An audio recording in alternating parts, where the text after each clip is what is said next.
Goedemiddag, bonjour. Bonjour Younes. Goeiedag allemaal, hier aanwezig in de Senaat. Een hele goede middag. Soyez les bienvenus. Nous allons commencer cette séance de commémoration ici dans ce lieu chargé d'histoire qu'est le Sénat. Quelques petites règles avant de commencer. Vous avez à disposition des casques avec une traduction simultanée et un micro. Je demanderai dans un premier temps de ne pas toucher au micro. Si vous souhaitez avoir une traduction en français, il suffit d'appuyer sur le 1. Si vous souhaitez avoir une traduction en néerlandais, appuyez sur le 2. Ja, even voor we eraan beginnen, een paar praktische zaken. Jullie hebben allemaal een microfoon staan voor jullie met een rode knop. Die mogen jullie straks zeker gebruiken, maar blijf er nog even af, want we gaan eerst nog naar een aantal andere dingen luisteren. Alles wordt vertaald van het Nederlands naar het Frans en omgekeerd. Wie Nederlands wil horen, die moet op nummertje 2 duwen. Vous aurez tout à l'heure le droit de poser toutes vos questions, donc vous aurez l'occasion d'utiliser ces micros. Remercions également la présidente du Sénat, Madame Christine Defrenne, qui nous fait le plaisir de nous accueillir ici, je le disais, dans ce lieu chargé d'histoire. Madame Defrenne qui va ouvrir les festivités de ces commémorations. Je vous demande de l'applaudir.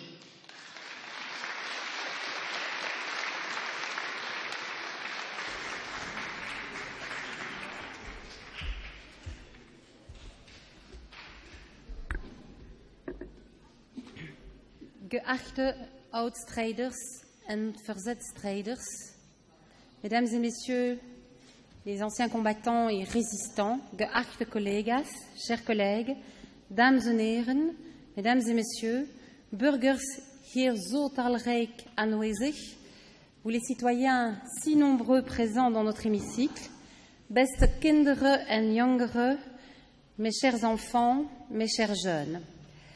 Vandaag zijn we hier zoals elke jaar samengekomen om de wapenstilstand aan het einde van de Eerste Wereldoorlog te herdenken. De zogenaamde Grote Oorlog was in het begin van de vorige eeuw het meest bloedige conflict uit de geschiedenis. 11 november 1918 betekende het einde van een afschuwelijke oorlog waarin het leven van meer dan 9 miljoen mensen werd opgeofferd. Daarnaast waren er nog 8 miljoen gewonden die invalide zijn gebleven, vele weeskinderen en 700.000 weduwen die noodgedwongen gezinshoofd zijn geworden. Deze oorlog heeft heel Europa zwaar getroffen en heeft diepe en onuitwisbare sporen nagelaten bij iedereen die hem heeft meegemaakt. Met deze pijnlijke cijfer in het achterhoofd zou ik willen benadrukken hoe belangrijk het is om de herinnering levend te houden. In de loop van de jaren na de Grote Oorlog hebben de overlevenden van deze oorlog hulde gebracht aan de strijders tijdens de plechtigheden van 11 november. Sinds enkele jaren zijn er geen levende rechtstreekse getuigen meer van dit conflict. Voortaan is het onze taak om de herinnering aan deze gebeurtenissen over te dragen aan de volgende generaties. Chers enfants, chers jeunes gens, je me réjouis vraiment de vous voir ici, présents, aussi nombreux. Pour vous, les événements que nous évoquons aujourd'hui semblent très lointains. La paix et la stabilité dans laquelle vous vivez semblent aller de soi. Et pourtant rien n'est si simple. Écoutez la radio, lisez les journaux, regardez les réseaux sociaux, regardez autour de vous. Le monde actuel est la proie de multiples conflits armés. Chaque jour, des villes sont assiégées, des maisons sont bombardées, sont détruites, des familles vivent dans la peur, dans la terreur, des innocents sont pris en otage, des femmes sont violées devant leurs enfants et des civils perdent la vie. Avec la mondialisation, Tous ces conflits nous touchent de près. Ils jettent des milliers, des dizaines de milliers de gens sur les routes ou sur les mers, qu'ils viennent de Syrie, d'Afghanistan, d'Ukraine, du Mali. Tous sont prêts à prendre des risques, souvent démesurés, pour se mettre à l'abri, eux et leurs familles.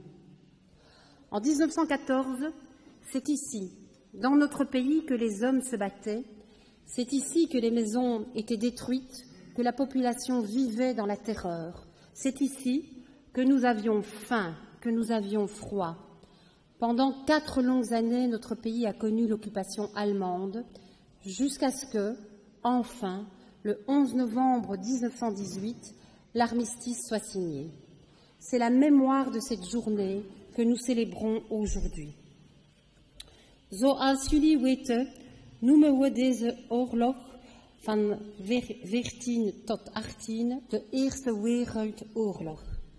2 decennia later begon de gruwel immers opnieuw met de Tweede Wereldoorlog. Vele getuigen van deze oorlog zijn nog in leven en vele onder hen zijn hier in deze zaal aanwezig. Met een gevoel van erkentelijkheid en diep ontroerd dank ik dan ook de vertegenwoordigers van de verenigingen van ouderstrijders en patriotische bewegingen voor hun niet aflatende aanwezigheid. Straks zullen we de kans hebben hun getuigenissen te horen en hun vragen te stellen.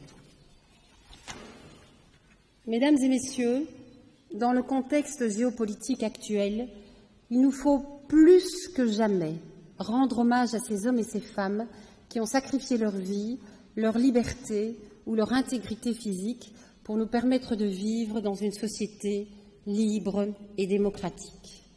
Le mois dernier, ici même, dans cette salle, la Haute Assemblée rendait un vibrant hommage à Edith Cavell, cette infirmière britannique qui, pendant la guerre 14-18, facilita l'évasion de centaines de soldats alliés. Arrêtée par les Allemands, elle fut condamnée à mort et fusillée le 12 octobre 1915. Chers enfants, cette salle était un tribunal. C'est notre hémicycle, c'est là que nous tenons nos séances plénières aujourd'hui. Mais sachez, vous avez ici les plaques commémoratives des deux côtés de tous ceux qui ont été condamnés à mort par l'occupant allemand. C'était donc un tribunal d'exception pendant cette Première Guerre mondiale, il faut s'en souvenir. L'exemple d'Edith Cavell nous rappelle que la lutte contre l'ennemi n'est pas seulement le fait de nos soldats, mais que bien des gens dits ordinaires, des hommes et des femmes, ont fait preuve d'héroïsme dans leur vie de tous les jours et souvent au mépris de leur propre vie qu'ils ont sacrifiée. Jongens en meisjes, beste kinderen, aan het eind van deze korte toespraak wend ik mij in het bijzonder tot jullie. Een herdenking is meer dan een herinnering aan wat er gebeurd is. Het gaat ook en vooral om de morele plicht om beter te doen, om lessen te trekken uit het verleden, opdat niet opnieuw dezelfde fouten gemaakt worden. Het is nu aan jullie, de jongere generatie, om de waarden te verdedigen waarvoor jullie overgrootouders gestreden hebben. Cet après-midi, nous laisserons la parole à nos anciens combattants. Vous pourrez leur poser des questions, exprimer votre opinion, et le débat sera donc encadré par 2 modérateurs très connus. Il s'agit d'une part de Walid, animateur radio et télé à la RTBF, et d'autre part de Jonas Meulart, journaliste et rédacteur en chef du service politique pour De Morgen. Ik dank jullie allemaal voor uw aandacht. Je vous remercie pour votre attention et je vous souhaite une après-midi très enrichissante.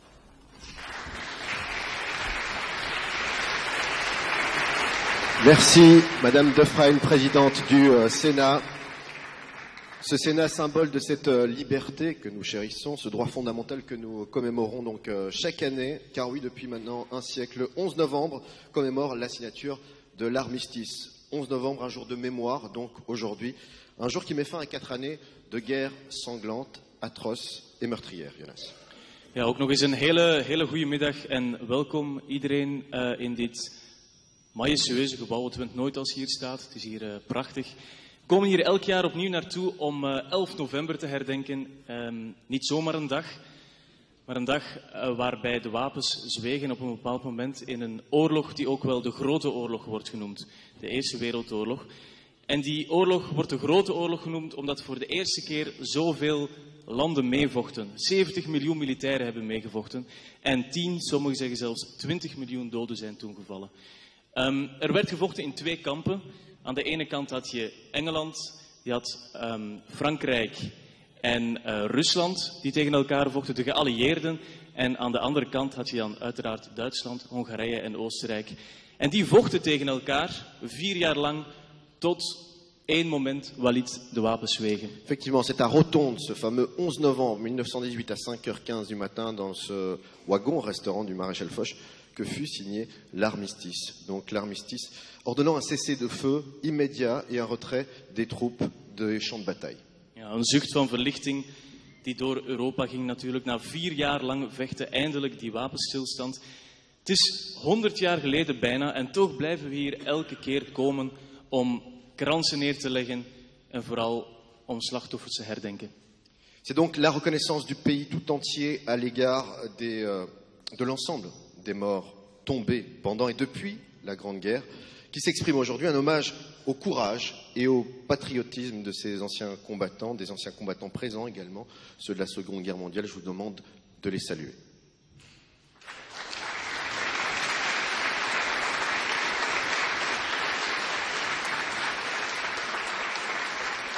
Ja, een heel terecht applaus voor die mensen die hun leven gewaagd en gegeven hebben voor die oorlog. Maar ik wil toch ook wel de mensen bedanken, de jongeren die hier vooral ook zijn vandaag. En dat is zo fijn dat er een aantal provincies weer een aantal scholen hebben afgevaardigd. Want vandaag zijn weer uit Luik de École Fondamentale du Sartillement 2. Uit Luxemburg de École Conseil Communal des Enfants de Musson.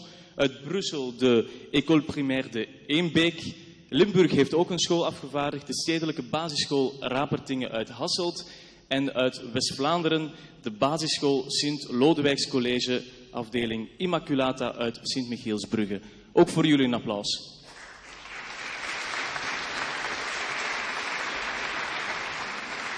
Want, en ik meen dit echt, het is zo belangrijk echt waar dat jullie hier blijven komen en dat jullie leren wat een oorlog is. Hele generaties zijn opgevoed zonder te weten wat het is om oorlog te zien. En dat went veel te snel. We vergeten dat hier aan de rand van Europa een oorlog bezig is, waardoor honderdduizenden mensen hun leven wagen om hier in Europa terecht te komen. Die mensen kruipen in koelwagens met mandarijntjes om toch maar hier te geraken. Die leggen tienduizenden kilometers af. En waarom? Voor iets wat wij hier hebben, namelijk vrede. En deze dag gaat niet alleen over Wereldoorlog 2 of Wereldoorlog 1. Het gaat over alle oorlogen. En zolang er domme fouten worden gemaakt, moeten we gewoon Walid hier elk jaar blijven komen om te zorgen dat die domme fouten niet meer gemaakt worden. En effet, Jonas, l'actualité nous le rappelle. Chaque année, nous favorisons donc la compréhension de notre histoire commune. Vous le disiez, depuis 2008, plus aucun survivant de cette Première Guerre mondiale ne peut témoigner. Désormais, c'est notamment aux enseignants et aux acteurs de la communauté éducative qu'il revient donc d'assumer ce travail de transmission de l'histoire et de la mémoire de ces événements aux générations, aux jeunes générations présentes aujourd'hui, qu'elles soient néerlandophones, germanophones ou francophones, wallonnes, bruxelloises, une génération de citoyens belges à qui nous souhaiterions faire passer le message suivant. Un message répété depuis un siècle maintenant. We blijven dit zeggen, dit mag nooit meer gebeuren. Plus jamais ça. Vous pouvez vous applaudir, ça nous ferait plaisir, pour commencer cette commémoration. Applaudissez-vous. Être ici, c'est un moment magique. Nous allons recevoir de très beaux témoignages, des témoignages émouvants, des témoignages touchants Jonas, et durant cette séance, vous aurez la chance d'entendre nos intervenants aborder à la fois la résistance, aborder l'histoire de ce Sénat. La présidente en parlait, un Sénat qui était à l'époque ici une sorte de tribunal. On en parlera tout à l'heure avec nos intervenants, le professeur et le docteur De Bruyne, professeur d'histoire à l'UCL. Et ce n'est pas tout, Jonas. Oui. En jullie moeten niet alleen luisteren, want anders zou het een beetje saai zijn, denk ik. Jullie mogen straks ook vragen stellen. Er gaan inderdaad straks 2 mensen uitleg komen geven. En daarna is het dan aan jullie. Jullie mogen vragen stellen. Nog eventjes wachten, maar straks mogen jullie alles vragen over wat jullie willen weten over de oorlog. Ik heb het daarnet al gezegd. Wie zijn koptelefoon nog niet op heeft, mag dat nog altijd doen. Nederlands 2, Frans 1. Pour le français 1, le néerlandais 2, et nous allons pouvoir commencer à évoquer maintenant cette vie quotidienne en temps de guerre et l'impact qu'elle a pu avoir sur les enfants, notamment avec les futurs enseignants de l'école supérieure Vives de Torhout, qui sont là pour vous. Petit moment d'histoire, c'est à vous.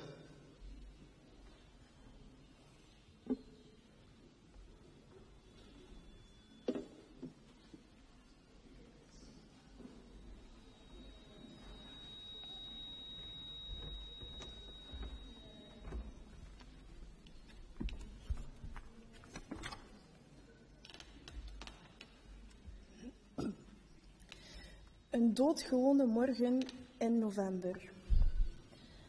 Witte grafstenen, rechtop staand, rij op rij op rij. Enkel de stilte zucht hier. Grijze grafstenen, ingekleurd met de Belgische vlag. Rechtop staand, rij op rij op rij. Herinneringen aan een oorlog die vaders onder de wapens riep. Herinneringen aan een oorlog die het landschap verwondde. Zichtbare littekens doen nog steeds pijn. Ingestorte loopgraven, met water gevulde kraters, met mos begroeide bunkers. De mensen die het meemaakten, zijn niet meer. De herinnering is er nog wel. De herinnering leeft verder in familieverhalen, foto's, aanzichtkaarten, medailles, monumenten. Herinneren is ook herdenken en gedenken. Jullie kwamen daarnet samen rond een vlam die altijd brandt bij het graf van een onbekende soldaat. Een vlam die nooit wil uitdoven. Een vlam die erover waakt dat we niet vergeten wat een oorlog doet met een kind, met een moeder, met een vluchteling, met een soldaat aan het front. Jullie kwamen daarnet samen, jong en oud, om een bloemenkrans neer te leggen. Uit eerbied, uit dankbaarheid. We willen niet vergeten wat mensen en kinderen meemaakten en nog steeds meemaken, als mensen elkaar de oorlog verklaren. 28 juni 1914. Samen met zijn echtgenote bezoekt de aartshertog Frans Ferdinand Sarajevo. De aartshertog is troonopvolger van het Oostenrijks-Hongaars Rijk. Het is een prachtige zomerse dag om een rondrit te maken in de stad. Plots weerklinkt een pistoolschot. De troonopvolger wordt dodelijk geraakt. De Duitse keizer greep deze aanslag in Sarajevo aan om de oorlog te verklaren aan Frankrijk. Het Duitse leger eist dat het door België mag marcheren om Frankrijk aan te vallen. Een internationaal verdrag echter waarborgt de neutraliteit van het kleine België. Als een land België zou binnenvallen, dan moeten de andere landen bijspringen. De Belgische regering weigert de Duitse vraag. Op 4 augustus 1914 valt het Duitse leger dan toch België binnen. De kranten schrijven erover. L'indépendance. Belges, la patrie est en danger. La neutralité belge violée. Belges, debout! Het volk. Ziet, de nood breekt uit. De grenzen zijn bedreigd.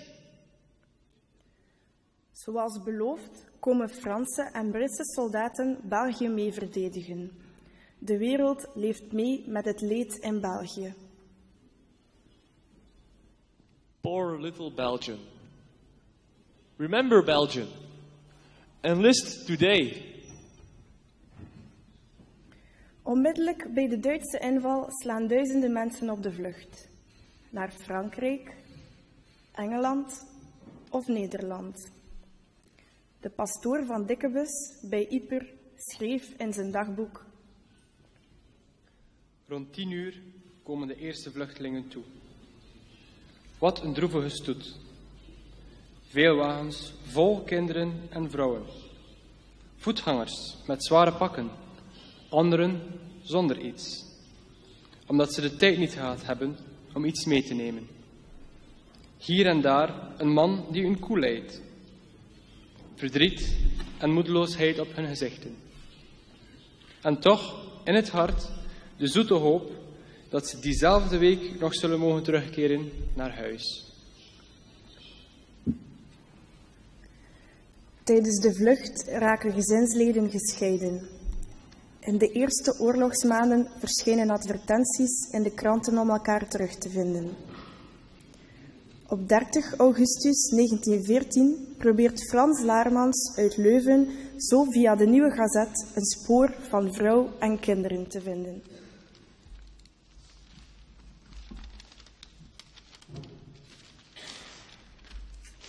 Frans Laarmans, wonende te Leuven, Oratoriumhof, zoekt zijn vrouw en kinderen op die gevlucht zijn op een wagen waarover zwarte guif en op 4 wielen. Op de wagen zitten 3 vrouwen, 6 kinderen en 2 mannen. Ze schijnen te verblijven in de omstreken van Sint-Niklaas, Brugge, Deinze, Gent of Antwerpen. Bovengemelde Frans Laarmans woont te Antwerpen. Handschoenmarkt 13, geliefd inlichtingen te geven per dépêche, op kosten van gemelden Frans Laarmans.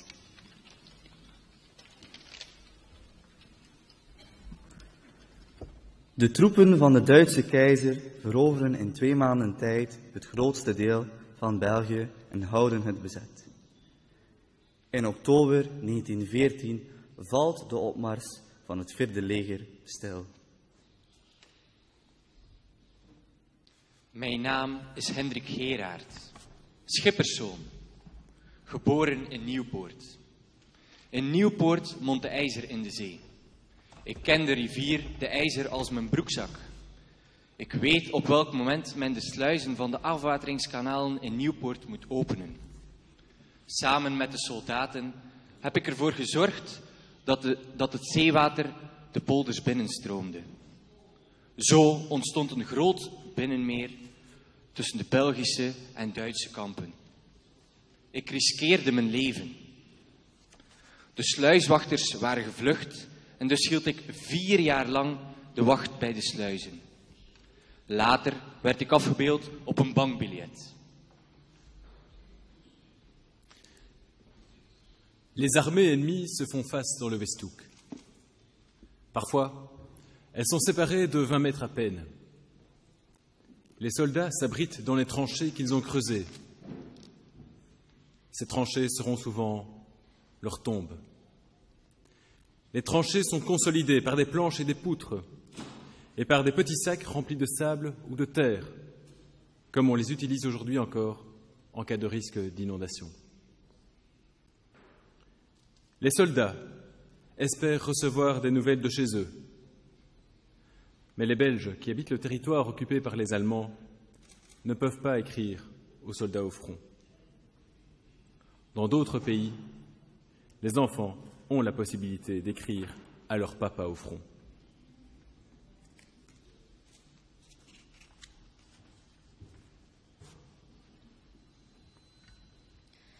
Comme je voudrais être ta petite souris, mon papa bien-aimé.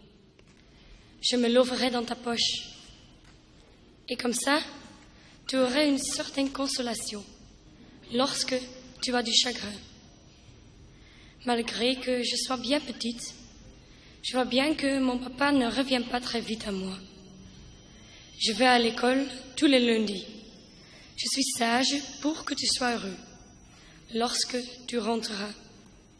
Ta petite fille qui t'envoie 1000 bisous, Coralie.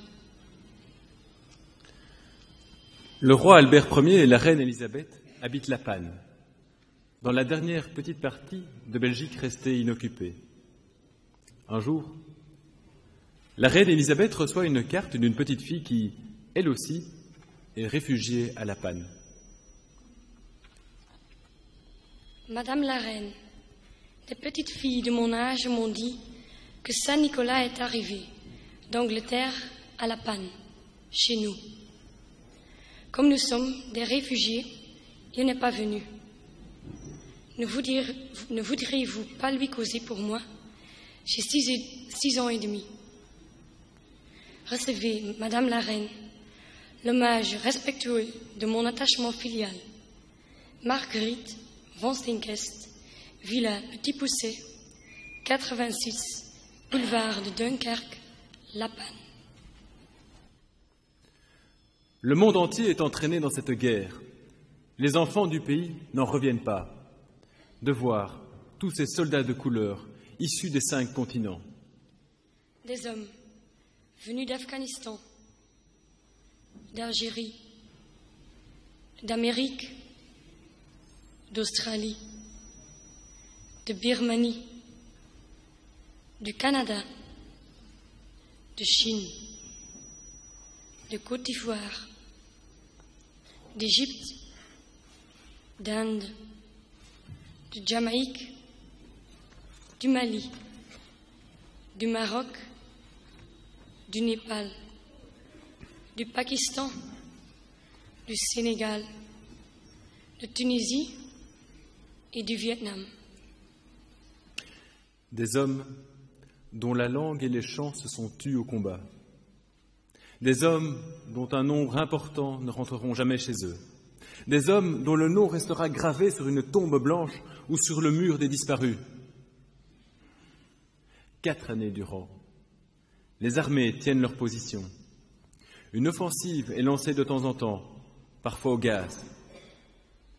Des milliers de jeunes gens perdent la vie pour conquérir un peu de terrain. C'est le cas lors de la bataille de Passchendaele. Le 31 juillet 1917, les Britanniques, Canadiens, Australiens et Néo-Zélandais lancent une offensive contre les positions allemandes. Les Alliés gagnent 2 kilomètres de terrain en 3 jours. Puis, les combats s'enlisent. En un mois, on dénombre déjà 125 000 morts et blessés. La pluie et la boue ont momentanément raison des combats, jusqu'à ce que le temps devienne plus sec. Le 6 novembre 1917, Passchendaele tombe enfin aux mains britanniques. Au total, la bataille de Passchendaele aura coûté la vie à quelque 450 000 hommes. 450 000. Autant que les populations de Gand et Charleroi réunies. Tout ça pour gagner 8 kilomètres de terrain. Le soldat poète anglais Sassoon écrira en novembre 1918 «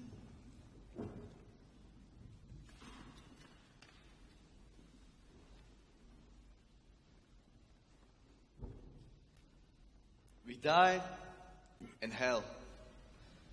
They called it Passchendaele. «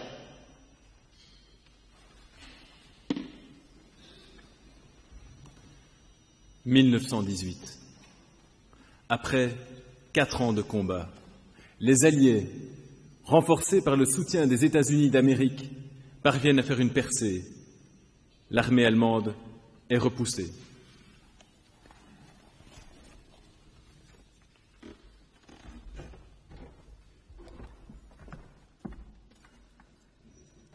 Emile Seilschotter is onderwijzer in de gemeentelijke jongensschool van Alvaringen bij Diksmuide.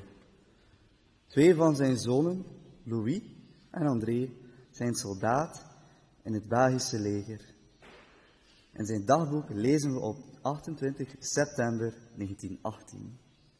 Deze morgen, om 2:30, horen we de eerste kanonschoten die het begin van het algemeen offensief aankondigen. Rond 3:30 wordt het geschut zeer hevig. Dan zwakt het af. Om 7 uur veel regen. Dat duurt tot 9 uur. De eerste berichten van het front zijn bemoedigend. Onze soldaten verrichten goed werk. Andrien, de deurwaarder, is zwaar gewond. Is gelukkig niet erg. Hij vertelt: de koude en de dorst zijn het ergste als je gewond ligt en niet weg kunt uit je loopgraaf. Ik heb water uit een granaatrechter geslabberd, terwijl voor en achter mij de opbusten ontploffen. Op 2 november, Allerzielen, lezen we: overal onder het puin liggen lijken in de nu vreselijk stille frontstreek. Er is veel rouw en treurnis. Ik heb schrijfwerk gedaan voor school, geschreven om schoolgerief.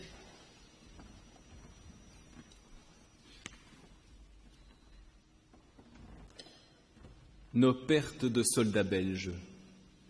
Nos pertes de soldats pendant la guerre, ainsi qu'il résulte d'une déclaration faite par le ministre belge de la Défense nationale, se sont élevées à tués, 843 officiers, 20 247 hommes de troupes, décédés par suite de blessures, de maladies, d'accidents, 729 officiers, 16 523 hommes de troupes, disparus, 33 officiers, 2881 hommes de troupes, soit au total 1605 officiers, 39 651 hommes de troupes.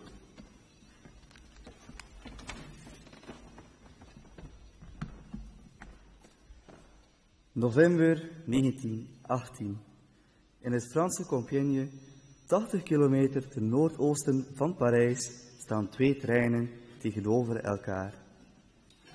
In de ene trein bevinden zich enkele Duitse militairen, in de andere de geallieerden.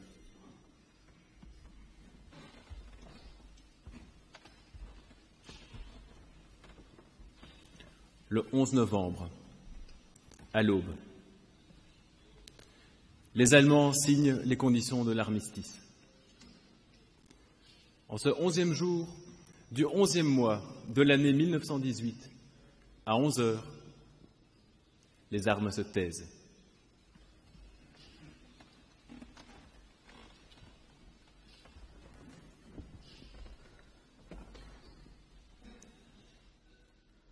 Op de 11e dag van de 11e maand van het jaar 1918 om 11 uur zwijgen de wapens.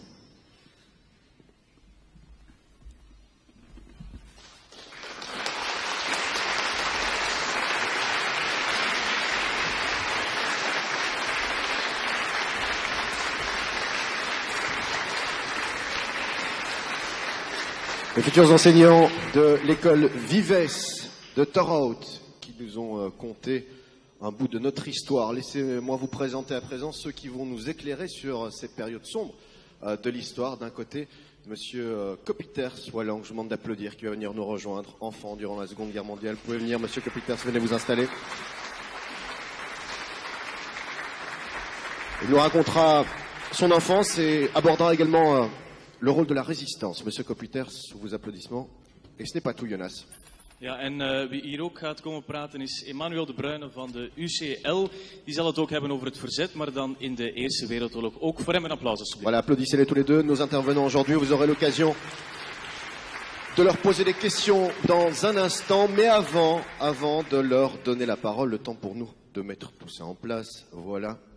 avant de leur donner la parole, donnons la parole à des enfants qui vont lire, chacun à leur tour, des témoignages d'autres enfants qui ont vécu durant cette Première Guerre mondiale. Et j'appelle sans plus attendre Yanis Kurtz de Bruxelles qui va se présenter à vous, perchoir, et qui lira un de ces fameux textes. Tout le monde applaudir. Yanis!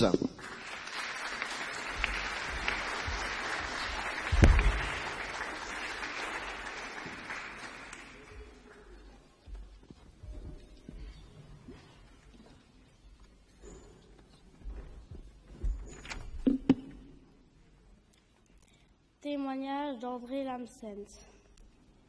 Je n'avais que 4 ans lorsque la guerre a éclaté. Nous habitions dans une ferme. Maman avait voulu savoir ce qu'il se passait et s'était mise en route avec mes 5 frères et sœurs aînés. J'étais trop petit pour les accompagner et j'étais resté à la maison auprès de papa. Mais ma maman et mes frères et sœurs ne sont plus revenus à la maison. Ils n'ont plus pu rejoindre la maison. Ils ont dû suivre les réfugiés et se sont finalement retrouvés quelque part en France. Je suis restée seule à la ferme avec mon papa durant toute la guerre. Il est plusieurs fois arrivé qu'un Allemand vienne pour voler quelque chose. Des œufs, par exemple. Un jour, un Allemand a même essayé de voler un cheval. Papa s'est précipité vers cet Allemand et je savais qu'il allait se fâcher très fort. C'était très dangereux parce qu'il l'arrêterait et le jetterait en prison. À chaque fois, je commençais à pleurer très fort pour détourner l'attention. Et ça marchait. Les Allemands avaient pitié du petit bonhomme que j'étais. Savez-vous comment ma maman a appris que nous étions toujours en vie? À la Libération, un journaliste avait pris une photo de moi et de mon papa près d'un cheval. Cette photo est parue dans un journal français et ma maman l'a vue. Ce fut le premier signe de vie en 4 ans. À son retour, je n'ai pas reconnu ma maman. J'avais 4 ans lors de son départ et 8 à son retour. « Tu n'es pas ma maman !» lui avais-je crié. Merci Yanis. D'autres histoires qui seront lues par d'autres enfants des différentes écoles du pays. Éclairons un petit peu ces enfants sur cette période sombre. Emmanuel De Bruyne, docteur en histoire. Alors, est-ce que certains habitants se sont donc opposés aux Allemands? Comment ça s'est passé? D'abord, par rapport aux Allemands, la plupart des habitants sont extrêmement fâchés, nourrissent de la colère par rapport à ces personnes qui sont là sans avoir rien demandé et qui imposent leur présence dans le pays. Le pays souffre énormément, c'est-à-dire que chaque famille souffre énormément. On souffre de la faim, parce que chaque jour, aller trouver de la nourriture, eh bien, c'est une préoccupation, c'est une difficulté. On souffre de la peur aussi, parce qu'on a peur que les Allemands arrivent, n'arrêtent les membres de la famille ou bien ne viennent faire des réquisitions. C'est-à-dire que de plus en plus, les Allemands doivent prendre des objets en métal pour les transformer en obus, ou bien ils viennent prendre les matelas dans les maisons. Et ça, c'est une peur constante aussi. Et puis, on ne peut plus bouger, on est privé de toutes ces libertés pendant la guerre.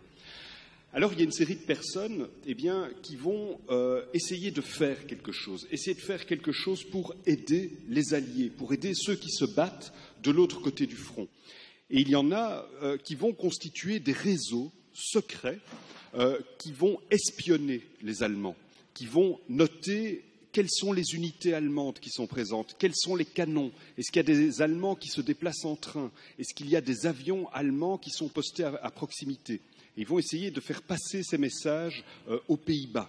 Avec la participation d'enfants?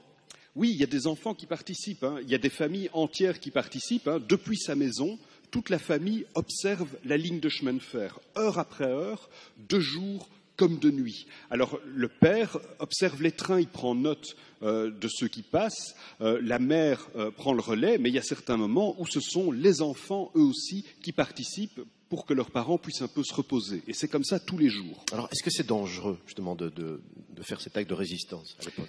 Mais c'est extrêmement dangereux. C'est extrêmement dangereux parce que, évidemment, il y a des soldats allemands qui patrouillent, mais ça, ce n'est pas les plus dangereux parce qu'on les reconnaît, ils sont en uniforme. Mais surtout, il y a des polices secrètes allemandes. Des polices secrètes allemandes qui, eux, surveillent la population, qui parfois se déguisent, qui parfois se font passer pour des Belges. Et puis, il y a plus dangereux encore, ce sont ceux qui travaillent pour les polices secrètes, c'est-à-dire d'autres Belges, qui, eux, trahissent ceux qui font des activités de résistance pour de l'argent et qui vont les dénoncer aux Allemands en leur disant voilà, telle et telle personne font de l'espionnage, telle et telle personne écrivent un journal en secret. Et alors ils vont les dénoncer et les Allemands vont arriver pour les arrêter, pour démanteler les réseaux. Alors, espionnage puni de mort, la présidente du Sénat le disait tout à l'heure, ce Sénat a, durant cette Première Guerre mondiale, servi de tribunal. Mais oui, effectivement, aux endroits où vous vous trouvez, à certains moments, eh bien, ce sont des résistants qui sont assis. Et là où nous sommes assis, nous, pour le moment, et ici derrière, ce sont les juges allemands. Ce sont les juges allemands qui vont examiner le dossier, qui vont interroger ces résistants. Alors ces résistants, ils sont très impressionnés parce qu'ils sont dans cet endroit où ils n'ont jamais mis les pieds. Ils n'ont jamais mis les pieds dans un tribunal. Et tout se passe en allemand. Donc ils ne comprennent même pas exactement ce qui leur arrive. Et comme ces réseaux étaient secrets, quand les résistants sont sur les fauteuils sur lesquels vous êtes assis, eh bien, la plupart d'entre eux ne se connaissent même pas. Ils découvrent à ce moment-là qu'ils formaient un réseau assez étendu. Et donc, ils vont être interrogés, souvent très brutalement. Ils sont parfois insultés pendant le jugement. Et puis après, on les renvoie en prison. Et là, ils attendent parce qu'ils ne savent pas encore quelle a été leur peine. Et cette peine, on va la leur communiquer pendant qu'ils sont en prison. Un jour, on les rassemble et on leur dit, voilà, un tel condamné à mort, tel autre condamné à mort. Philippe Bauck, par exemple, dont vous voyez le nom, ben, Philippe Bauck, ça pourrait être votre papa. Il a 35 ans, à ce moment-là, il a 2 filles, une qui a 10 ans, l'autre qui a 12 ans. Eh bien, Philippe Bauck, un jour, on lui annonce que, quelques jours après qu'il ait été jugé, eh bien, qu'il a été condamné à mort. Et on lui dit qu'il sera exécuté le lendemain matin. Donc il lui reste juste la nuit pour écrire sa dernière lettre avant de disparaître à jamais. On va demander à un enfant, Jonas, de monter au perchoir pour lire une lettre et vous aurez l'occasion dans un instant de poser toutes vos questions au professeur et au docteur Emmanuel De Bruyne.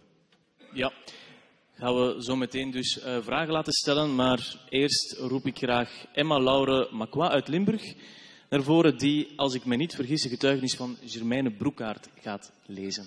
On peut applaudir Emma.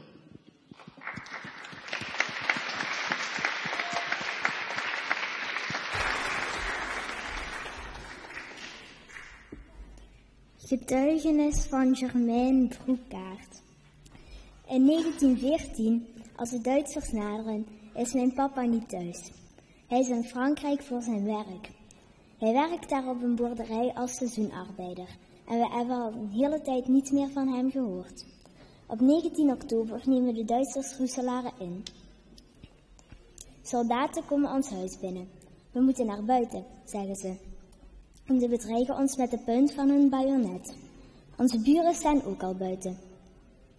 Allemaal moeten we onze handen in de lucht steken. Dan gieten de Duitsers benzine uit en steken onze huizen in brand. Die Duitsers doen zo raar. Ik denk dat ze dronken zijn. Andere soldaten komen hen weghalen om elders nog meer huizen in brand te steken. We waren straatarm tijdens de oorlog. Mijn broers, mijn zus en ik hadden elk 1 kledingstuk. Als het vuil was en mama het moest wassen, dan zat er niets anders op dan gewoon in bed te blijven tot het weer droog was. Schoenen hadden we niet. We droegen gewoon onze pantoffels om naar buiten te gaan, ook in de winter. 2 jaar na de inval van de Duitsers zijn we uit de stad weggevlucht. Wij, dat zijn mijn moeder, mijn broers Michel en Albert en mijn zusje Jeanne. Van onze papa hebben we al 2 jaar geen nieuws. We hebben toen zo'n honger geleden dat we toch maar naar Roeselare zijn teruggekeerd. Daar hadden we tenminste nog wat te eten. Maar na een tijdje zijn we weer gevlucht. Nu met de trein naar Frankrijk. Op een dag klopt er iemand aan onze voordeur. Een vreemde man in het uniform van het Belgische leger. Het was onze vader. We hadden hem in geen 6 jaar gezien of gehoord. Merci Emma, on peut l'applaudir.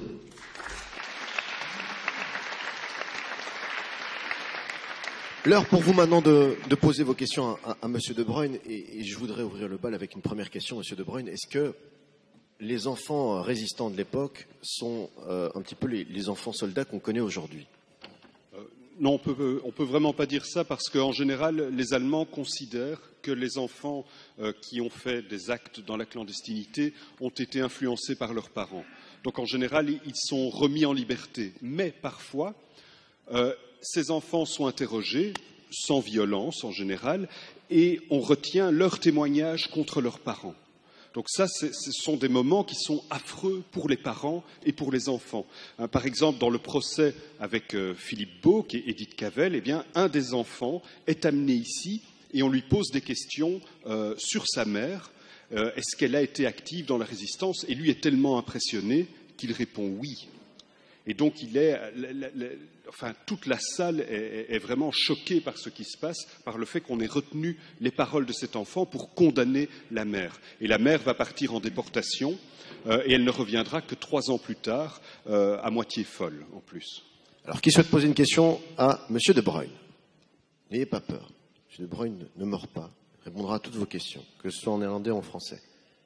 Tu peux utiliser le micro si tu veux. En mettant le micro bien devant toi. Voilà.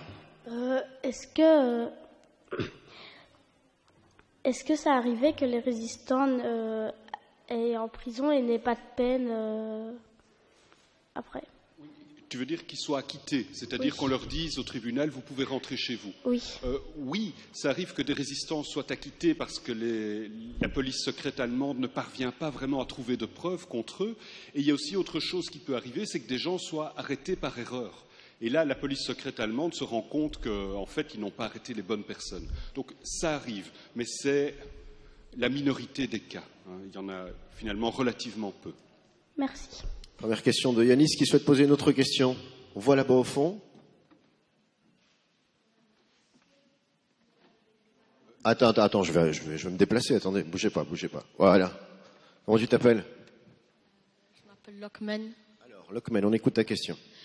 Est-ce que quand des Allemands trahissaient les Allemands, est-ce que leur peine était directement la mort sans discuter, ou bien on discutait avec eux? Alors, il y a des cas, ça arrive, il y a plusieurs cas comme ça. En général, ils étaient jugés, donc ils n'étaient pas abattus sur place, parce que de toute façon, il fallait d'abord prouver qu'ils avaient effectivement trahi. Donc ils étaient jugés. Mais à Bruxelles, plusieurs Allemands vont être jugés et exécutés. Et puis il y a parfois des cas un peu particuliers, c'est notamment les Alsaciens. Les Alsaciens aujourd'hui, ce sont des Français. À l'époque, ce sont officiellement des Allemands, mais une partie d'entre eux se sentent encore relativement proches de la France.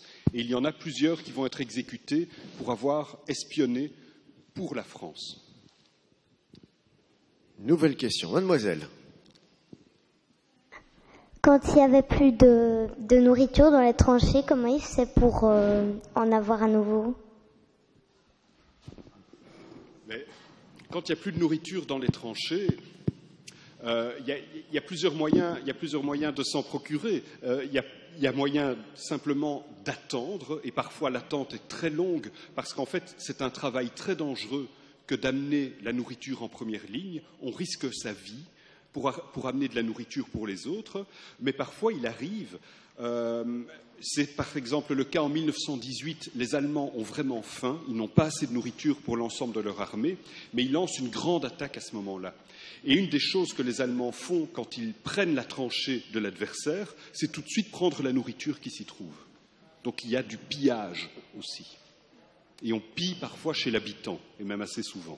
Et les premiers colis alimentaires ont apparu en tout cas durant cette Première Guerre mondiale. Oui, une des raisons pour lesquelles il n'y a pas eu la famine en Belgique, c'est qu'il y a ce qu'on appellerait aujourd'hui une ONG, une organisation non gouvernementale, qui a créé une grande opération pour nourrir la Belgique. Donc ce sont notamment des Américains et des Espagnols, qui étaient neutres à ce moment-là, et qui ont rassemblé de l'argent et de la nourriture pour faire cette opération d'aide humanitaire et pour nourrir la Belgique pendant 4 ans. Alors, une nouvelle question. Je vais me déplacer. Jeune homme, tu t'appelles? Je m'appelle Anas. Est-ce qu'il y a déjà eu des enfants torturés ou condamnés à mort? Alors, les enfants. Alors, il n'y a pas eu, en principe, il n'y a pas eu d'enfants torturés ou condamnés à mort. Par contre, il y a des enfants qui ont été abattus pendant les massacres en août 1914. Il y en a eu aussi, mais c'est plus rare, à la fin de la guerre, pendant la retraite.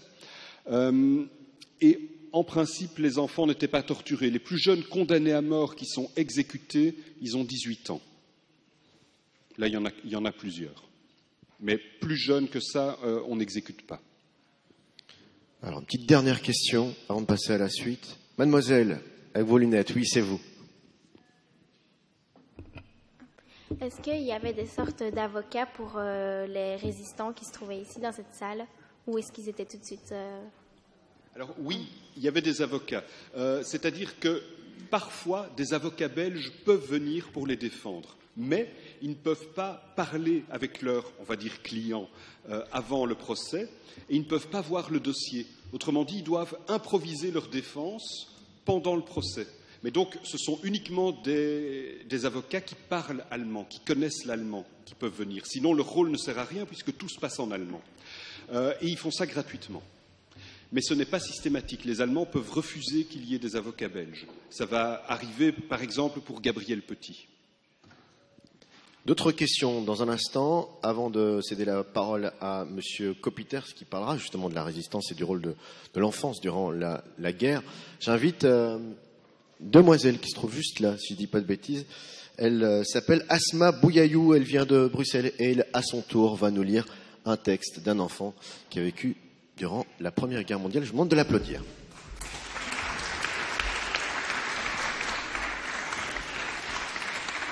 Témoignage de Julien Van Moerbeek. Un jour, les Allemands avaient placardé des journaux muraux pour annoncer, non sans une certaine fierté, la capture de 40 soldats britanniques. Avec mes camarades, Michael Grémont-Pré et André Lobel, je décidai alors d'arracher quelques-unes de ces affiches et de les déchirer. Ça leur apprendra, me disais-je. Mais un soldat allemand nous avait aperçus et nous fit m'arrêter sur le champ. Nous avons beau n'être encore que des morveux de 15 ans, nous allions passer devant le tribunal de campagne. Nous devions nous excuser et payer une amende de 150 marks.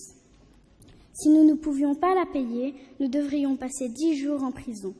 J'ai refusé et j'ai dit qu'il me paraissait tout à fait normal de défendre ma patrie. J'avais à peine prononcé ces mots que 2 gendarmes allemands m'empoignèrent au nez et à la barbe des passants.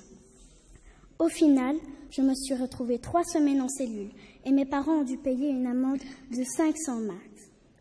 Même mon directeur d'école fut rappelé à l'ordre. On l'obligea à suspendre les cours d'anglais et à sermonner ses élèves.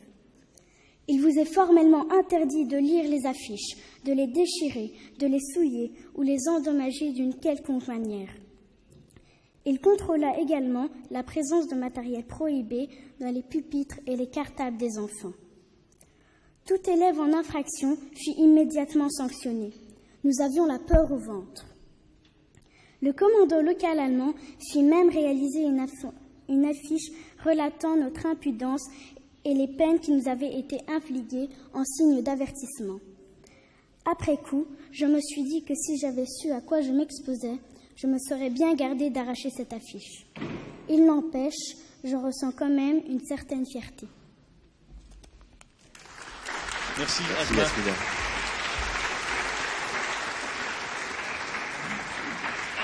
En goedemiddag, meneer Kopiters-Waland. Goedemiddag, oorlogskind tijdens de Tweede Wereldoorlog. We gaan het daar zo meteen over hebben, maar ik moest u eerst even het woord geven om een aantal mensen te bedanken, zei u.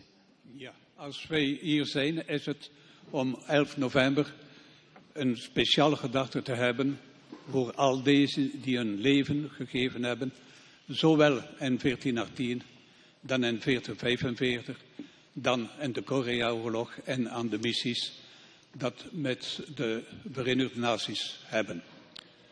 Je voudrais avant tout dire que si nous sommes ici, c'est pour avoir une idée et une reconnaissance toute spéciale envers tous nos morts qui sont tombés à la Première Guerre mondiale 14-18, à la Deuxième 40-45, à la guerre de Corée et aux operaties humanitaires.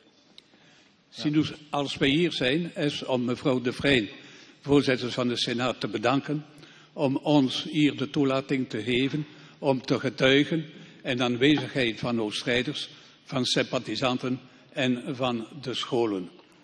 Je tiens à remercier Madame la Présidente De Vrein de nous recevoir aujourd'hui, nous les anciens, des sympathisants et les enfants des écoles ici présentes.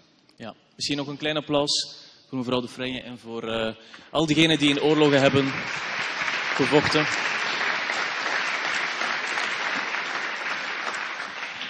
Meneer Kopieters, we hebben het daarnet gehoord over het verzet tijdens de Eerste Wereldoorlog. Dat bestond, neem ik aan, ook tijdens de Tweede Wereldoorlog. Ja, het verzet in de Tweede Wereldoorlog is waarschijnlijk niet te koppelen aan deze van 1418. Want in 1418 was Duits leger en politie. Nu, met de Tweede Wereldoorlog hebben wij de Gestapo mee gehad. En de Gestapo, dat was de duivel die ten huis kwam. Dat was geen vergelijking. Want die mensen waren algemeen bulten. Wat deden die zoal, die Gestapo? Bij de Gestapo, dat was zonder aarzelen. Overal waar dat de mensen stonden, alles in hand nemen, alles te kijken, alles te pluizen. En geen enkel eerbied voor de mensen. Niemand kon ontsnappen aan de Gestapo? Nee. En hoe deed men dat dan, mensen die in het verzet waren? Heeft u daar een voorbeeld van? Ja, er zijn verschillende soorten van verzetten. Verzetten klassiek, verzet in de gemeentehuizen, bijvoorbeeld zegels voor eetwaren of voor het kleden te stelen en te geven aan de mensen van het verzet. En ik kan u een voorbeeld aanhalen. Le train fantôme. De spooktrein. De spooktrein dus. Le train fantôme, wat is er daar gebeurd? Daar zijn de mensen, de weerstanders door de spoorwegen, die op 3 september, Brussel was bevrijd op 4 september, dus de dag voor was een trein met 1370 politiek gevangenen die verstuurd werden naar concentratiekampen. En het verzet van de spoorwegen heeft zodanig goed gewerkt dat die trein een dag en een half gereden heeft hier rond en met voormars en achtermars te doen, om steeds nog een dag en een half nadien nog steeds in Brussel-Zuid te zijn. Dus daar zijn die mensen bevrijd geweest, niet tegenstaan dat de SS'en die aan boord van die trein waren, of was, want dat was maar 1 trein, dus die SS'en hebben die mensen bedrogen, maar die personen van de weerstand door de spoorwegen hebben daar stand gehouden. Dus dankzij een paar mensen zijn daar 1370 mensen gered geweest. Magnifiek voorbeeld van de weerstand, als ik mag halen. Ja, we hoorden daarnet van meneer De Bruyne dat er tijdens de Eerste Wereldoorlog hele families in het verzet zaten, ouders, kinderen. U bent opgegroeid in die Tweede Wereldoorlog. Heeft u ook meegedaan aan dat verzet? Ja, ik heb inderdaad meegedaan. Ik spreek niet graag over mijn eigen, maar hier is mij de vraag gesteld. Ik ben in het verzet geweest door het feit dat mijn vader in het verzet was. Dat was trouwens een leider van het verzet in Knokke tegen Brugge. En dan ben ik aan een ouderdom van 13 jaar, dat was mijn ouderdom met 40, mee begonnen met wapens op schuilplaatsen te zetten, om de wachten te doen op het moment dat de mensen van de weerstand een vergadering hadden en zo verder. Als 13-jarige? Als 13-jarige. Ik hoorde net dat dit heel gevaarlijk was. Dat was inderdaad zeer gevaarlijk werk. Wij wisten dat. Wij zijn dikwijls met zeer grote angst geweest. Maar dat heeft ons nooit gered om daar te stoppen. U heeft uw leven geriskeerd. Dat was leven riskeren, maar bewust hebben wij dat gedaan. U heeft de oorlog daarna nooit meer losgelaten, hè? Nee. Want u zit hier nu nog steeds. Ja, natuurlijk. We zijn hier allemaal de oud-strijders van 1445. We zijn allemaal minimum 65 jaar en een paar maanden. Maar onze jeugdjaren hebben wij nog steeds 20 jaar. Er zijn helaas steeds minder mensen van uw leeftijd. Maar daarom is het zo belangrijk dat hier zoveel jongeren zitten. Maar daarvoor is de jeugd die hier aanwezig is, die van belang is.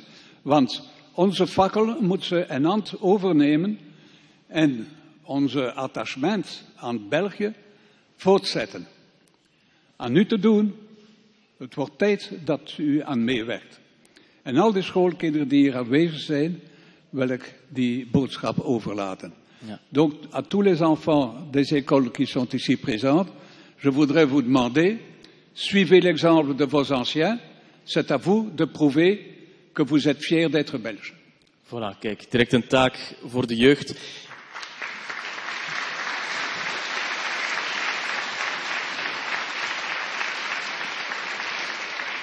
Jullie mogen meteen ook zelf vragen stellen aan meneer Coppieters-Waland. Maar eerst ga ik vragen aan Laure de Smet uit West-Vlaanderen om naar voren te komen en een stukje te lezen. Geef haar maar een applaus.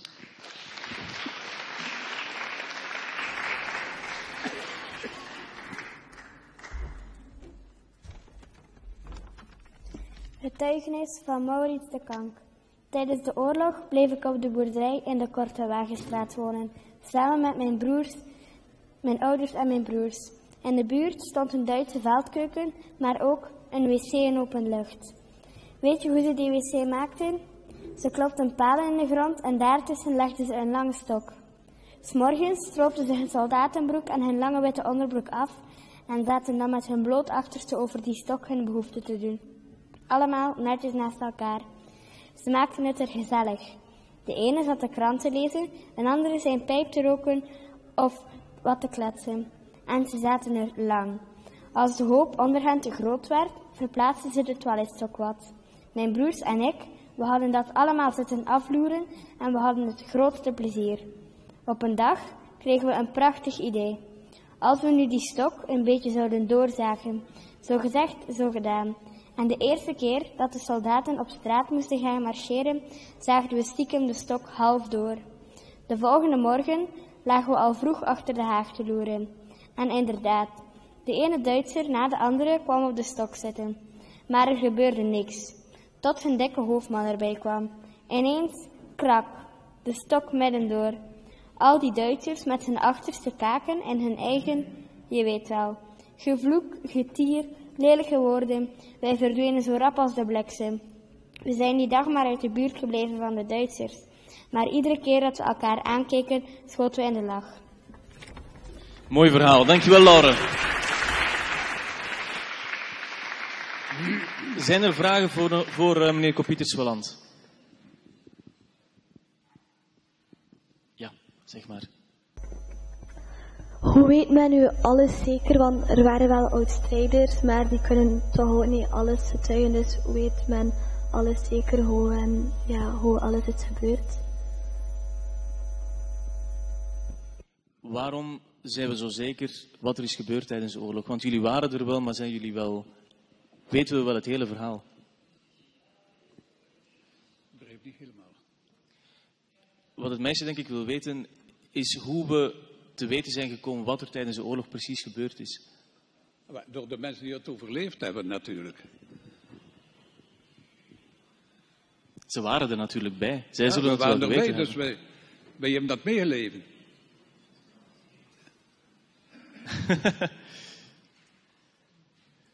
Wat meneer Coppieters natuurlijk wil zeggen, is dat hij erbij was. Dus iedereen heeft een verhaal meegebracht uit de oorlog.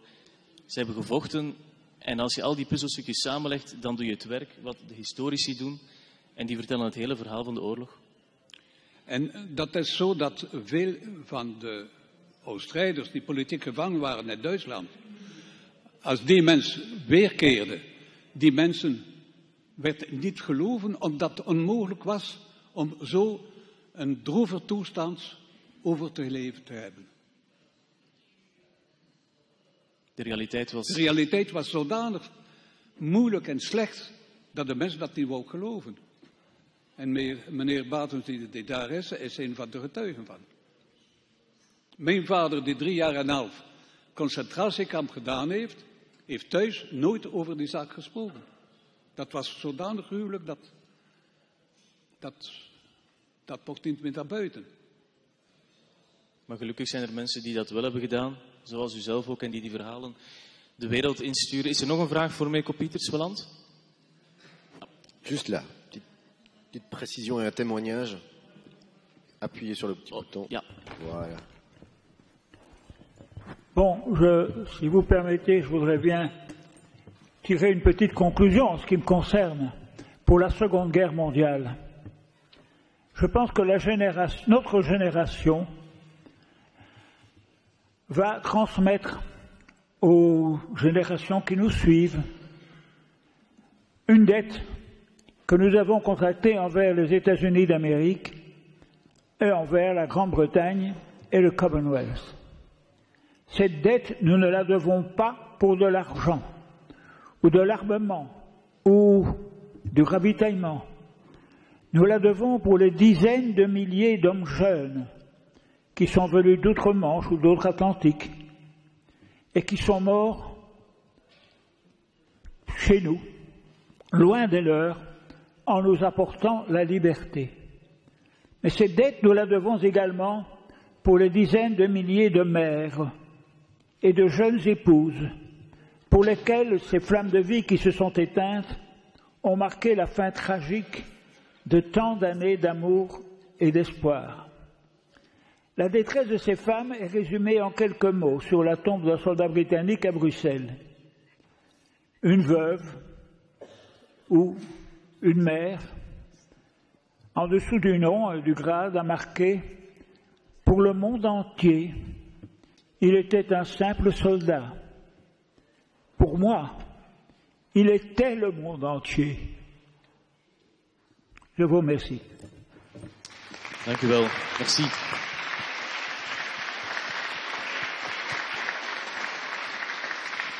Waar zijn die vragen? Ja, zeg eens. Hoe was dat eigenlijk om de oorlog mee te maken? Oei, dat is een ja, een hoe dat voelde. Als kind in de oorlog. Ja. Als kind in de oorlog. Wel, ik heb veel meegemaakt en dat kan eventueel als voorbeeld gegeven worden. Ik spreek niet graag over mijn eigen, maar hier moet ik wel aan u een antwoord geven. Ik was 13 jaar als de oorlog uitbrak. Aan 13 jaar zijn wij gevlucht naar Frankrijk, maar we zijn niet in Frankrijk kunnen raken door het feit dat de Duitsers al in Abbeville waren. Dus de weg was afgesperd. Wij keerden weer naar huis. In mei 1940, dus 13 jaar. Ik kom naar huis. Er was geen huistijd meer. 3 brandbonden had mijn huis volledig laten vernielen. Dus al wat ik bezat en mijn ouders bezatten, was in de puin. Dus niets niet meer. U moet echt leven. Maar u hebt niets, geen enkel bagage meer achter u. En dan, een jaar nadien, is mijn vader aangehouden geweest door de Gestapo. Dat is weer een zware klap. Want voor 3 jaar en een half tijd hebben wij nooit geen nieuws gehad om te weten of hij levend of dood was. En dan ben ik in de weerstand geweest. Ik heb dus voor de sluikpers gewerkt. Sluikbladeren meehelpen bouwen. Dus dat was met de rotatief van vroeger, de oude methode. En dan de verspreiding van. Tot een sluikblad te rechten en de briefbus van de commandantuur. Die mensen waren zodanig kwaad dat de hele service aangehouden geweest is. En dat is de reden waarover mijn vader daar 3 jaar en een half in de kamp zat. Verderop heb ik bij het geheim leger gediend. om wapens te bergen, boodschappen over te maken en alle soort van zo werken. Daar ga ik niet meer over zeggen. En dan verderop, op het moment van de bevrijding, onmiddellijk, ik woon toen in Knokke, onmiddellijk hadden wij door de commandatoer van de plaats, die spergebied was, dus oorlogszone, wij hebben 24 uur gehad om de zaak te verlaten en om in Brugge te gaan wonen. Daar ben ik in verzet geweest, gewapende weerstand, tot het eind van de oorlog, dat was een paar maanden. En dan, op het eind van de oorlog, als wij bevrijd werden, ben ik als oorlogsvrijwilligers ingediend geweest en verder tot aan de overwinning. Dat was 8 mei en 8 mei 1945 is gelijk te stellen met 11 november 1418. Een heel levensverhaal in 2 minuten. Ja. Nog iemand een vraag voor meneer Kopieterswaland? Ja, daar.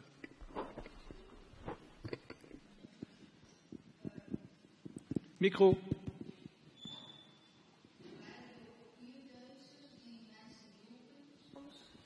Waren er ook goede Duitsers die mensen hielpen? Bij ons waren er nooit geen goede Duitsers. Die waren allemaal slechte Duitsers. Gevaarlijke Duitsers. In de spergebied hebben wij duizenden soldaten gezien. Dat was overrompeld met de soldaten. En wij konden die mensen nooit vertrouwen. Dat was veel te gevaarlijk. Want zoals onze vriend hier pas gezegd heeft, er waren mensen die verklikt hebben. Dus ze hebben zo gezegd als mededenkende, maar die waren voor de Duitsers. Die waren verraders. En zo zijn de mensen verklikt geweest als ze niet voorzichtig genoeg geweest zijn. Ja. Et deux camps qui se sont retrouvés d'ailleurs à un moment, monsieur De Bruyne, en jouant au foot. Enfin, vous avez un micro là? Non, je vais vous donner le mien alors. Oui, pendant la Première Guerre mondiale, il y a eu des trêves relativement courtes, hein, mais c'est surtout au début de la guerre. Donc, il y a cette fameuse trêve de Noël, hein, qui est connue, où les gens ont arrêté de se battre pendant quelques heures, mais en fait, c'est resté un épisode finalement assez isolé et qui a surtout concerné les Britanniques. Pour les soldats belges, il n'y avait pas de trêve, parce que les Britanniques, ils allaient se battre sur une terre qui n'était pas la leur, alors que les Belges, eux, se battaient pour défendre leur pays et pour libérer leur famille. Et faire la trêve avec les Allemands à la Noël 1914, après tout ce qui s'était passé, après la destruction de Dinant, de Leuven, d'Aarschot, les massacres, la neutralité violée, etc., tous leurs amis qui étaient déjà tombés, c'était simplement impensable. Oké, nog één laatste vraag misschien voor meneer Kopieterswaland. Beaucoup de questions, c'est bien. Ja. Mademoiselle? Ja. C'est quoi la résistance? Bonne question. Et j'ai besoin d'un jour et demi pour répondre à cette question. Mais on a tout le temps. Parce qu'il y a beaucoup de sortes de résistance. Il y a la résistance armée, où vous êtes là, une arme à la main, pour essayer de tuer l'ennemi. Ça, c'est une manière de résister. Il y a une autre résistance qui est beaucoup plus subtile, celle de faire, par exemple, des journaux clandestins. C'est pour que le moral de toute la population dise « Oh, mais il n'y a pas que le journal imprimé par l'ennemi qui nous donne toutes de mauvaises nouvelles. Nous savons dire au moins la vérité et nous disons ce qu'il faut. » C'est une manière de résister. Une deuxième manière de résister, c'est l'exemple des cheminots que j'ai cité tout à l'heure. Cette bande de cheminots qui ont participé à ça ont sauvé la vie de 1370 personnes. C'est énorme. Donc ces cheminots-là méritent toute notre estime. Alors, ce n'est pas rien que ces cheminots-là. Au chemin de fer, il y a des personnes qui résistaient en comptant le nombre de trains qui venaient d'Allemagne avec des soldats vers la Belgique, qui quittaient la Belgique pour aller voir en 14-18 pour aller voir jusqu'en France. On comptait les trains, on comptait les wagons, on comptait les munitions qu'il y avait, on comptait s'il y avait des tanks ou des ravitaillements qui arrivaient. Tout ça devait être compté. Et quand on le comptait, cela indiquait aux Alliés le nombre de personnes qui étaient passées d'un endroit vers un autre. Donc, si le front à cette partie-ci était bien garni, on voyait que les troupes ennemies se dirigeaient vers une autre partie du front. Donc, il fallait vite aller là-bas. Voilà encore une autre manière de résister. Et il y a des dizaines de manières de résister. Simplement de dire aux Allemands, par exemple, voilà, nous ne voulons pas participer. Ou un Allemand dit, bon, pour aller à Bruges, il faut prendre cette porte-là. Non, prenez cette porte-là, vous allez à Liège. Je zou er kunnen over blijven vertellen, hè? Ja, maar zeg, ik heb een dag en een half voor nodig. Monsieur De Bruyne va rajouter quelque chose. Oui, on peut peut-être simplement dire que, d'une manière plus générale, résister, c'est quand tu vois une injustice en face de toi, que celui qui commet l'injustice est plus fort que toi, eh bien tu vas quand même faire quelque chose pour essayer de mettre fin à cette injustice. Ça, c'est résister, c'est valable pendant la guerre, c'est valable pendant la paix aussi. Prendre des risques pour un monde meilleur. We hebben nog wel 1 minuutje, denk ik. Misschien nog 1 vraag. Oei, er zijn wel heel veel handen omhoog. U bent zeer interessant, meneer Kopieters. Alors. Ja, na de zitting ik wil nog aan een paar vragen antwoorden. Dat moet maar naar voren komen. Donc après la séance, je suis prêt à répondre à l'une ou l'autre question. Vous n'avez qu'à venir me la poser. Alors. U mag ze kiezen. Kies er maar eentje uit. De verste daar. Helemaal van achter. Ja. Dat was toi. Là? Allez. Je m'appelle Théodate. Est-ce que les soldats, avant de faire la guerre, ils s'entraînaient? Est-ce que les soldats, avant de faire la guerre, s'entraînaient, comme on connaît les militaires aujourd'hui? Monsieur De Bruyne. Alors oui, pendant la Première Guerre mondiale, ils s'entraînaient. Et si tu veux, il y avait les soldats professionnels, et puis il y a tous ceux qu'on a appelés pour faire la guerre, en plus des soldats professionnels. Et donc au début, certains s'étaient déjà entraînés pendant des années. C'était la paix en Europe pendant des années, et ils s'entraînaient au cas où il y aurait une guerre. Mais ceux-là ont disparu très vite. Les premières batailles ont été extrêmement meurtrières. Et donc il a fallu prendre des gens de plus en plus jeunes et leur donner un entraînement de plus en plus court. Donc au début, on avait vraiment des soldats professionnels, et à la fin, on a des gens qui ont eu une courte formation, et puis après, qui ont surtout dû apprendre en se battant, en étant sur le front. Ik zou zeggen, hè, als u straks meneer Kopieters of meneer De Bruyne ziet, klamp hen aan en stel nog maar een paar vragen. Misschien hebben ze nog wel tijd. Want ik denk dat onze tijd er hier op zit. Het strakke schema. Kijk eens daarachter. Hebben we nog tijd? Ah, kijk. On a encore le temps, oui. Nog tijd voor een vraag. Il y a plein de questions, là. Toutes les mains se lèvent. Alors. Misschien is deze kant, hè? Ja. Waar werd het meeste gevochten? In Vlaanderen of in Wallonië? Wat? En tijdens welke oorlog? De eerste of de tweede? De tweede. Het is een communautaire vraag. De tweede, meneer Kopieters. Waar is het meeste gevochten? Waar het meest gevochten geweest is. Ik zal u een voorbeeld aanhalen. In 1940 zijn de Ardense jagers aan het vuur geweest en gevochten in Kortrijk. En Mark en Kortrijk. Dat was een Waalse regiment. Die gevochten heeft om Vlaanderen te helpen vrijhouden. Dat is een voorbeeld.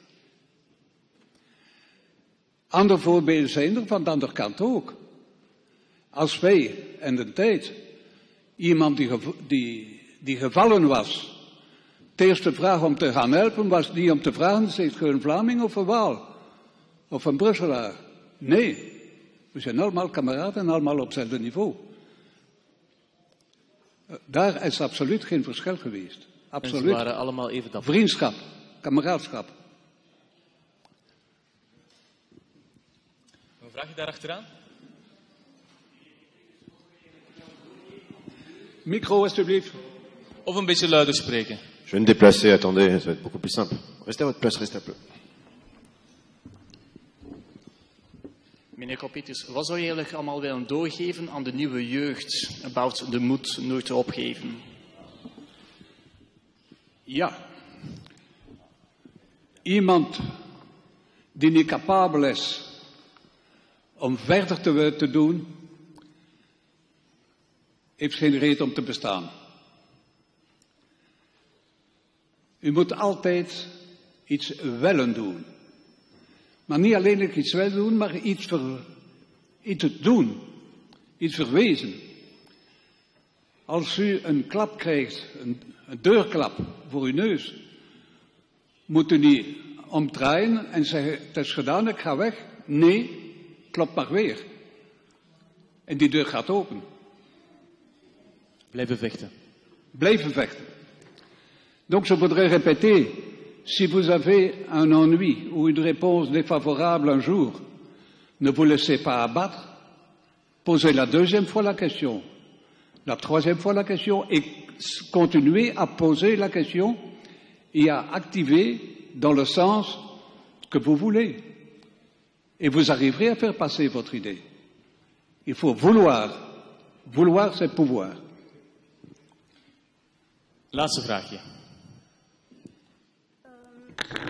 Est-ce que les soldats qui n'étaient pas entraînés est-ce qu'il y avait beaucoup de soldats qui n'étaient pas entraînés avant la guerre? Ah oui, mais écoute, là, c'est très simple. Moi, je n'étais pas entraîné avant la guerre. Je te dis que j'avais 13 ans, j'avais à peu près votre âge à tous ici. Donc, je n'étais pas entraîné du tout. Mais je ne voulais pas que l'Allemand qui nous avait attaqués soit le maître chez moi. Je ne voulais pas être à leur service.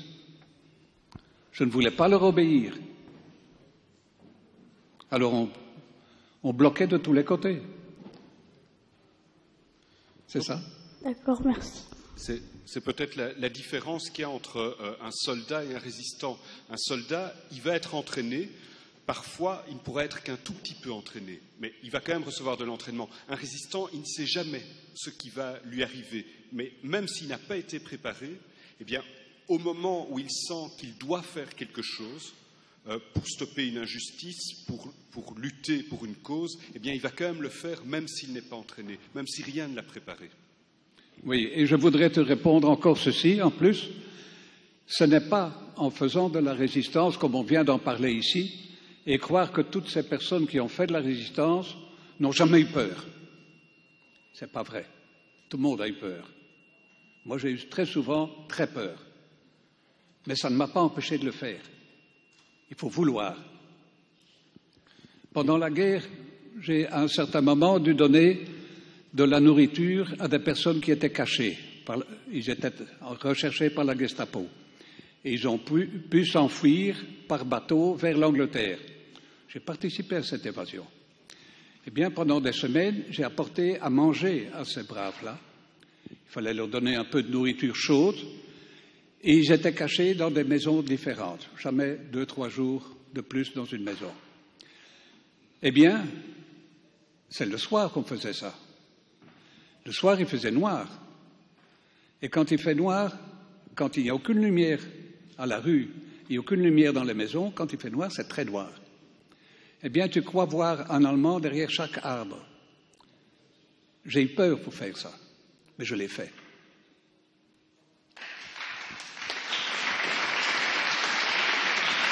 Au vu des nombreuses questions qui restent, ça prouve l'engouement que vous avez sur l'histoire avec un grand H, ce passé qui vous permet de construire votre présent, votre avenir. Et Dieu sait que le mot guerre et l'actualité nous le prouve sur toutes les lèvres. Souvenez-vous, comme le disait M. Copiters, pour vous construire, vous, cette jeunesse, vous qui êtes l'avenir un petit peu de notre Belgique, je demanderais d'applaudir toutes les personnes qui étaient présentes aujourd'hui, présentes pour marquer de leur pierre cette journée de commémoration de ce 11 novembre. Les anciens combattants qui sont là, applaudissez-les s'il vous plaît.